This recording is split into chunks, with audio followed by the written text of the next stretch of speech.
ho amintsika rehetra ny riavana ny famindram-po sy ny viadalana avy amin'Andriamanitra ray sy Jesosy Kristy ilay efa nitsangana tamin'ny maty. Ny salamo fahaenina ambin'ny folo andinin'ny fahafito hatramin'ny faha-raika ambin'ny folo. Ndeha raha antsika mamaky ho teny fiantsoana. Salamo fahaenina ambin'ny folo andinin'ny fahafito hatramin'ny faha-raika ambin'ny folo. Mitsangana riavana. Hoy ny mpanao salamo amin'ny anaran'ny Tompo. Isaotra an'i Jehovah izay manome sanay aho, ary na amin'ny alina aza dia manana trano foko. Ataoko eo anatriako mandrakariva Jehovah, fa eo ankavanako izy ka dia tsy angozohozo aho. Izany no hifalian'ny foko sy raviravon'ny fanahiko. Eny nofoko aza hitoetra tsy manana ia. Fa tsy ho fona ho any amin'ny fiaina tsy hita ny aiko, tsy hamela ndray masinao ho latsaka ao amin'ny lavaka ianao. Ampahafantatra ny lalanainy ianao. Fahavokisam-pifaliana eo anatrehanao, ary fahafinaretana eo an-tanana ao ankavanana mandrakizay. Amen. Hivavaka isika. Nitondranay amin'ny tony toera-masin'ny tony ianao Andriamanitra, mba haneo fankasitrahana sy fiderana anao. Ianao lay efa nitantana anay tamin'ny tanan-kavana ny fahamarinanao. Ianao lay nampandresanay ny sarotra rehetra. Ianao lay mahatanteraka ny mombanay amin'ny atsipirian'ny fiainanay.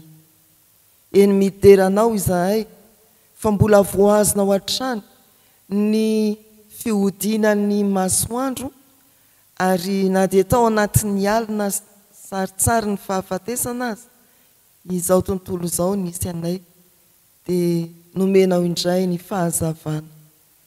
Ary indrindra mahatsiaro anatrehan'izany, fa tsy mendrika ny fitiavanao izahay. Tokony ho very sy hoelohana mandrakizay, tokony ho faty mandrakizay noho ny fahotana, nefa mindranao fo dia omenao tombonandro hahavelomana. Mankasitraka ary Tompo. Aokary ny fanahy masina no aminay, mandritra ity fiaraha-mivavaka ity, hitarika anay handeha araka ny sitraponao, hanome voninahitra anao, ary ampiorina indray anay amin'ny finoana ao amin'i Jesosy Kristy ilay verina sy manjaka miaraka aminao sy ny fanahy masina. Iorina amin'ny finoana amin'ny alalan'ny teny izay hovakiana sy hanafarana anay izahay. Misaotra Tompony amin'ny fiainonao izany vavaka izany, amin'ny anaran'i Jesosy Kristy. Amen.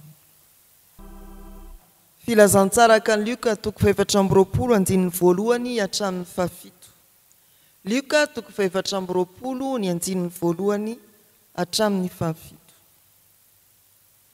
Amin'ny anaran'ny Tompo, ary tamin'ny sabata dia nitsahatra ihany izy araka ny lalàna, fa noho ny maraina koa tamin'ny andro voalohany amin'ny herinandro, dia nakany amin'ny fasana izy nitondra ny zava-manitra izay efa namboariny, ary hitany fa indro ny vato efa voakodia ny ala tamin'ny fasana. Dia niditra izy nefa tsy nahita ny fatin'i Jesosy Tompo. Ary raha mbola very hevitra tamin'izany izy, indreo nisy roa lahy nisy taminy nitafy fitafiana manelatrelatra. Ary noho natahotra izy ka niankohaka, dia hoy izy roa lahy taminy, nahoana no atao maty ny tadiavanareo ny velona? Tsy ato izy fa efa nitsangana. Tsarovy ny teny izay nataony taminareo. Fony izy mbola tany Galilea hoe, ny zanak'olona tsy maintsy atolotra eo an-tanan'ny mpanota ka omboana amin'ny azo fijaliana, ary hitsangana amin'ny andro fahatelo. Amen. Ray masino, manamasinana amin'ny fahamarinana, ny teninao amin'ny fahamarinana. Amen. Manomboka aloha hevitra vaovao moa isika hatry ny omaly 2 aprily amin'ilay manao hoe velona ny Tompo. Tandrify antsika indrindra ny ampahany amin'ny fitantarana ny tsanganan' Jesosy tamin'ny maty. Eto amin'izao filazantsara araka ny Luka toko faefatra amby roapolo andinin'ny voalohany hatramin'ny fahafito izao. Ny andinin'ny faharoa dia manao hoe amin'ny anaran'ny Tompo, ary hitany fa indro ny vato efa voakodia ny ala tamin'ny fasana. Ary hitany fa indro ny vato efa voakodia ny ala tamin'ny fasana. misy trangan-javatra tahaka izao amin'ny fiainantsika andavanandro indraindray. Raha manao raharaha any amin'ny birao samihafa isika dia mahita filaharam-be. Raha oviana ary vao tonga eo. Milahatra fitaterana aloha dia efa filaharam-be. Aksisika ary indraindray. Saingy mitrangana hoe aika iny fa tampoka teo. Misy malalaka tsara ny fiara.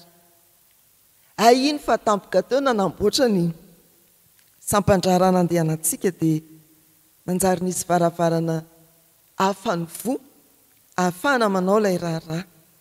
Dia tahaka izany koa ny zava-nitranga eto amin'ny Luka 4:22. Fanontaniana atao amin'ireo vehivavy niainga vao maraina niaraka amin'ny menaka manitra dia ny hoe iza no anakodiny vato. Ao amin'ny filazantsara ka Marka 4:23. Fa rehefa tonga teo izy efa voakodiny ala tamin'ny fasana ny vato. Mbola toy izany ihany indraindray raha hiatrika asa aman-draharaha isika dia manam-po mbola hoe itoy ilay olana omaly. Ny asa aman-draharaha moa tsy ilaozany olana fa vitavita foana teo ilay izy. Indraindray koa raha mianatra isika dia ny hoe hiatrika fanadinana izao androany. Maraparana ny 3 volana faharoa. Anahoana izao ny laza adina? Nietrehitra zavatra tena sarotra. Tsy toy inona kory ny tranga tao. Dia toy izany, misy ny trangan-javatra toy izany eo amin'ny fiainantsika. Tahaka izay niseho eto amin'ity Luka 5:20 ary ny tranga moa manodidina nitsanganan Jesoa tamin'ny maty. Ny vato voakodia dia efa voalaza tamintsika. Efa voalaza ny soratra masina ny hoe ho faty ny tompo hitsangana amin'ny maty izy. Ary izay izao perikopa manoloana antsika izao 4:20 hatrany 7. Ny voalohany riavana fantaro ny vato misakana. Ny faharoa efa voakodia ny vato ary ny fahatelo tsarovy ny tenin'ny tompo. Fantaro ny vato misakana. Eo amin'ny andiny faharoa voalaza teo dia ny hoe indro ny vato efa voakodia niala tamin'ny fasana. Ao Matteo 5:22 voalaza ny soratra masina mbe tantara indrindra ny amin'ny fitsanganan Jesoa tamin'ny maty dia misy filazana hoe nisy horohorontany ary anjely anankiroa nanakodia ny vato. Eo zany dia mazava tsy hoe kodidia fotsiny tamin'izao ilay vato fa tena ireo irak'Andriamanitra anankiroa no mbany horohorontany no nanakodia ny vato. Ao amin'ny filazantsaraka ny Marka meloa ny ahitana ny hoe nikodia ny vato. Marka 5:17 dia manontany reto vehivavy manatona ny fasana ny hoe iza nefa no anakodia ny vato. Ao amin'ny filazantsaraka ny Jaona 2:21 fitantarana dia manao hoe voaisotra ny vato. Ny Luka moa manoloana antsika dia ny hoe efa voakodia niala tamin'ny fasana ny vato. Tena misy riavana ny vato misakana izay mampieritreritra antsika isan'andro eo amin'ny fiainantsika. Tena misy ny vato misakana. Mahatonga antsika hisalasala ny amin'ny fandresena ireo olana samihafa. Mahatonga antsika hisalasala indrindra ny fandresena ny fahafatesana izay olana fototra eo amin'ny fiainan'ny zanak'olombelona na hoe faraolana sarobahana eo amin'ny fiainantsika zanak'olombelona. Ny vato eto amin'ny fasana dia tena tandinjo ny olana sy ny sakana samihafa eo amin'ny fiainantsika amin'ny maha olombelona antsika. Mety ho endriky ny fahotana koa izany sakana tsy hahafahantsika mihoatra ny fefy hihavanana amin'Andriamanitra.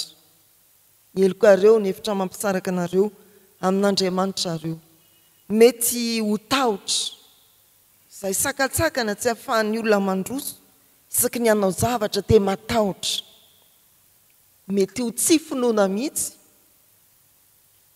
araka ny Hebreo 12:1 ry havana malala rehetra amin'ny tompo tsy ilaozana vato misakana ny fiainantsika ary mampieritreritra antsika mazany izy ireny hoe iza ary no hamany olana iza ary no hamany olana misy ny zavatsarotra eo amin'ny fiainantsika ary misy indrindra izay ombona antsika rehetra ny olana lehibe miandry antsika dia ny fahafatesana fa izany efa nahitan'i Jesosy Kristy vahaolana tamin'ny nanehoan'Andriamanitra ny heriny nananganana azy tamin'ny maty velona ny tompo izay no fototry ny vahaolana rehetra ahafahantsika miatrika ireo olana bitika ka hatramin'ny lehibe indrindra eo amin'ny fiainantsika tena misy ny vato misakana aza atao tsinitsininy izany aza ho diso hevitra ka ny hoe isika mpanaradiany tompo dia efa nilaozan'ny olana ela dia anaovana ny akanjo misy hoe no problème miondrika tsy te hahafantatra ninninina mpanompon'Andriamanitra dia tsy manana olana izany tsia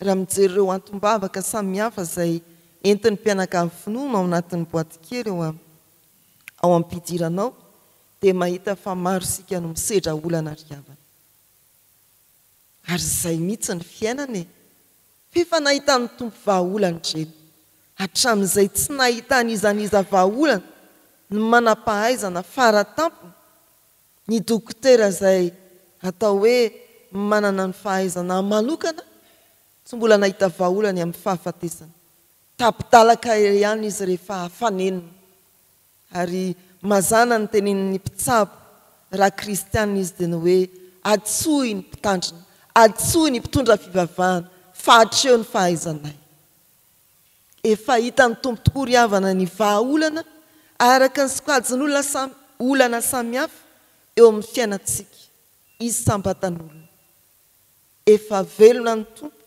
ny ala ny vato misakana rehetra voakodia ny vato tsy ny olona no nanakodia ny vato tsy iza fa ireo anjely anankiroa nentiny orohorontany araka ny Matio 7:22 izay notsahivina antsika teo atsika vakina moa izany vetivety ny 7:25 izao no voalaza ny soratra masina amin'ny anaran'ny tompo ary indro nisy orohorontany mafy ka nisy anjelin'ny tompo nidina avy tany an-danitra dia nankeoka nanakodia ny vato dia nipetraka teo amboniny izany sary izany ravana dia ahitantsika mihitsy hoe tena voafehin'ny tompo ny olana samihafa nanakodia ny vato dia nipetraka teo amboniny tena hoe voafehin'ny tompo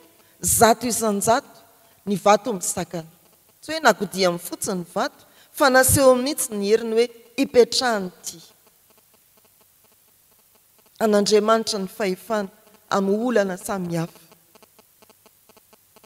Jesosy velona nanala ny sakana rehetra amin'ny fifandraisantsika amin'Andriamanitra efa ravo izany izy ny fihavanantsika nalala ny hevitra nampisaraka Jesosy efa nitondra ny vahaolana teo amin'ny fiainanao tsapanao angamba izany teo amin'izay nilalovanao teo amin'izay sarotra izay nisedrananao fa mbola mampanantena koa izy ilay lohany amin'ny fitsanganany tenany maty mametraka an'izany olova ao antsika mampanantena ny fandresena ao antsika izy efa voakodia ny vato ndraindraitsika dia variana amin'ny olana ara-materialy izay manavesatra antsika tokoa indrindra amin'ny vanim-potoana iarahantsika miaina ankehitriny adinontsika mihitsy ny olana ara-panahy fa efa resin'ny tompo koa ny fakapanahy samihafa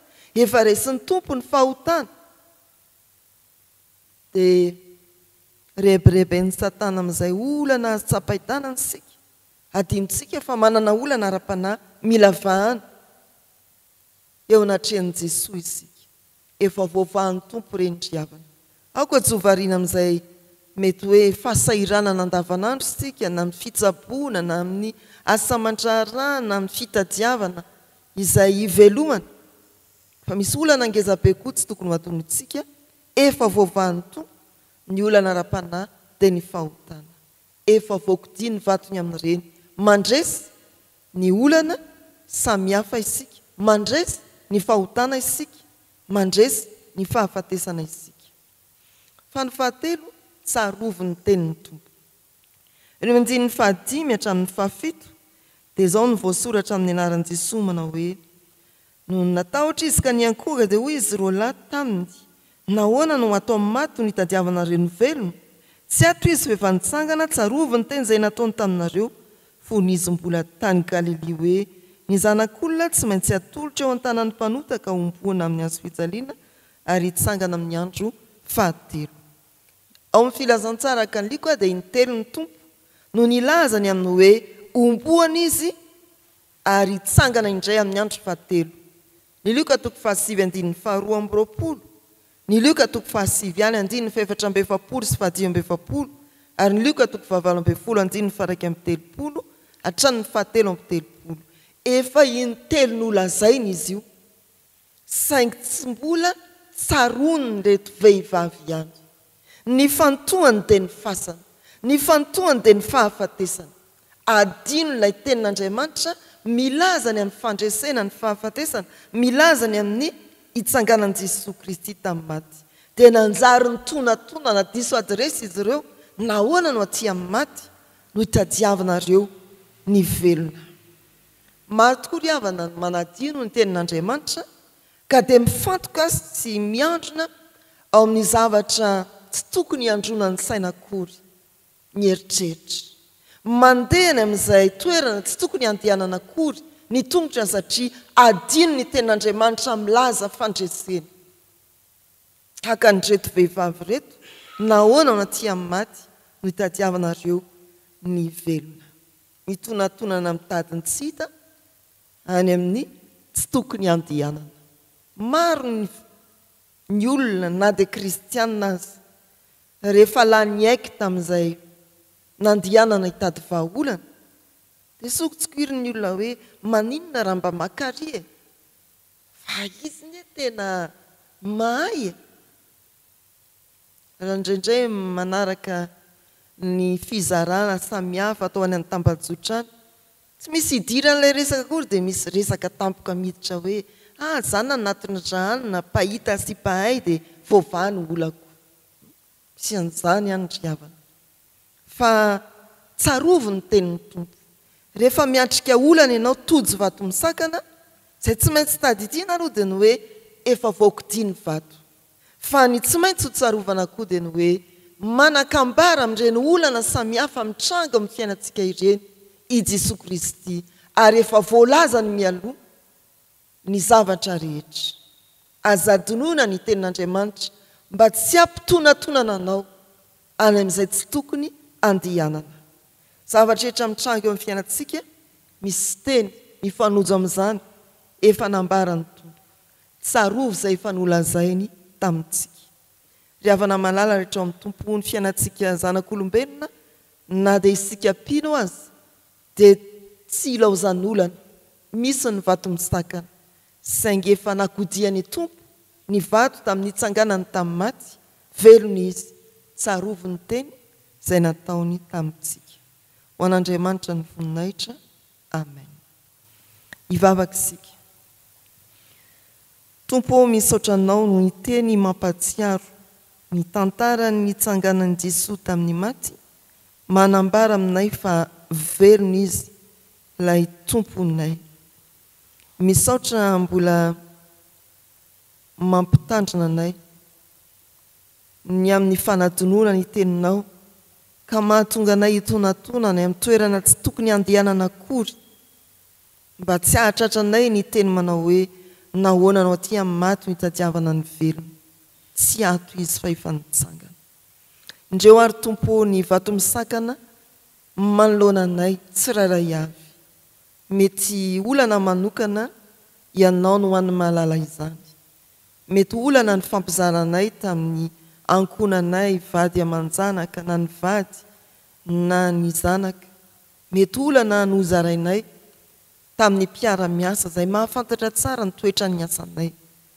mety olana no zaranay tamin'ireo mpitondra fivavahana manoloana anay mety olana no zarainay tamin'ny mpiara-mianatra mety vato misakana anay tsy androso mitahotra ao anatinay amin'ny fanahiana be amin'ny fakapana mahery mitady andramby anay misaotra tompo favelona ianao efa nandresy ary nahita vahaolana lehibe lavitra noho izay heverinay vahaolana fototra ny amin'ny fahafatesana dia nitsangananao tamin'ny maty ampombay anay raha hiatrika ny fiainany andavanandro izany fandresena lehibe sy miavaka izany tarionao izay ry tompo ka alita ny fahavelomanao miaraka aminay amin'ny asa mandraharaha amin'ny fianarana amin'ny fikarakarana samihafa tsy maintsy hoatrena mandritra ny tontolo andro tsarovy eo anatrehanao ireo ankonanay amin'ny toerana misy azy amin'izao ora sy fotoana izao na lavitra izy ireny na akaiky na ny amin'ny faritana ny ampitan-dranomasina tsarovy ny firenenay Andriamanitro misy vato misakana maro tsy mbola ahafahany mandroso mandrakakehitiny atanjao ny finoan'ny kristiana ahafahany mampahery ny mpiaramonina sy ny mpiarabelona ampahafantatra fa velona ny tompo ary manana vahaolana amin'izao sarotra sedraina ny firenena izao izy mivavaka izahay ho an'ny fiangonanao tsy ilaozan'olana ny fiangonana ataovy mahatoky ny fandresena efa entiny Kristy ary hosa iohatra ireny vato misakana ireny ho fijoroana vavolombelona fa mahery ianao tompo Andriamanitray raha nandresy ny fahafatesana dia akambanay ny vavakay ny nampianaran'i Jesosy manao hoe rainay izany an-danitra ho amasinina ane ny anaranao ho tonga ane ny fanjakanao atao ane ny sitraponao ety an-tany ho takany eny an-danitra meo anay anio izay nasahaza ao anay ary mamelany heloka ahy tahaka ny namelanay izay meloka taminay aza nitondra anay mifakapanahy manafahanay miratsy anao ny fanjakana sy ny hery ary ny voninahitra mandrakizay amen raiso tanteraka aminareo ny jodrantononona amin'ny anaran'ny tompo Andriamanitry ny fahasoavana rehetra izay efa niantso anareo any amin'ny voninahiny mandrakizay ao amin'ny Kristy rehefa niaritra fahoriana vetivety ianareo dia izy no ahatanteraka sy ampiorina ary ampitoetra anareo mandiana favelona ny tompontsika amen